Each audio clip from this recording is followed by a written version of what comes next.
Greetings, friends. Jason here for AxodysFC. It's Wednesday.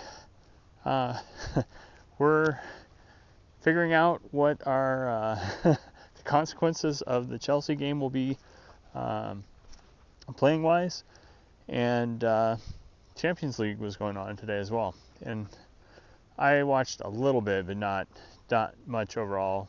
Sort of paid attention to the start of Arsenal and Sevilla and beyond, and then heard a few passing references on social media, but otherwise didn't watch any games. Too busy with work and other things today. But Bayern Munich defeated Galatasaray 2-1, and so they're they advanced to the round of 16 for like the 16th straight year or something like that. Some excessive amount. No one else matches or something. Harry Kane had a brace in that one. Beyond that, Copenhagen defeated Man United, so I don't know if that eliminates United or not, but I would tend to think maybe. Beyond that, was there anything else particularly relevant to Spurs opponents or anything like that? No, those were the main, relevant ones. We saw some encouraging, one encouraging picture of Mickey van de Ven, not training today or anything, but he was in his training gear, greeting Sonny or something like that, and looked like he was on his feet, and who knows how much he was limping around the training facility, but he seemed to be in a better way than we last saw him, at least. So sounds like they're gonna do the scan like in the next day or so. Who knows? Hopefully it's not as bad as we feared, but regardless, he's going to be out for at least a few. Best case, I mean, he's going to be, I would think he'd be out like a month, probably. So anyway, we'll see what happens. And that leads to the question of, what do we do at center back? I mean, Ash Phillips has never even played for us in a cameo yet. It seems likely that besides Dyer,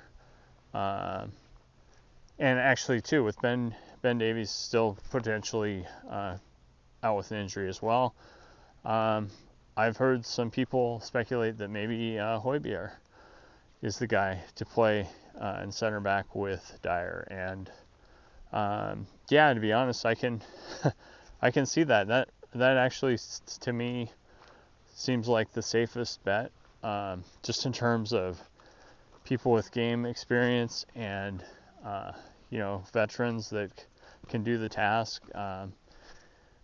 have decent size and ability, and that sounds very straightforward and best scenario. So I would assume Phillips would still be in the squad, match day squad on the bench. But my preference would be probably to stick with Højbjerg myself, based on thinking about it a little bit. He can handle the pressure. Essentially, is the bottom line. Just throwing a new guy, young 18-year-old, literally to the wolves, I don't think that's great. Bringing him late after the game is under control, or an injury or whatever, fine. But yeah, definitely, probably would not choose him as the first option. So watch Ange will, because he's Ange, but we'll see.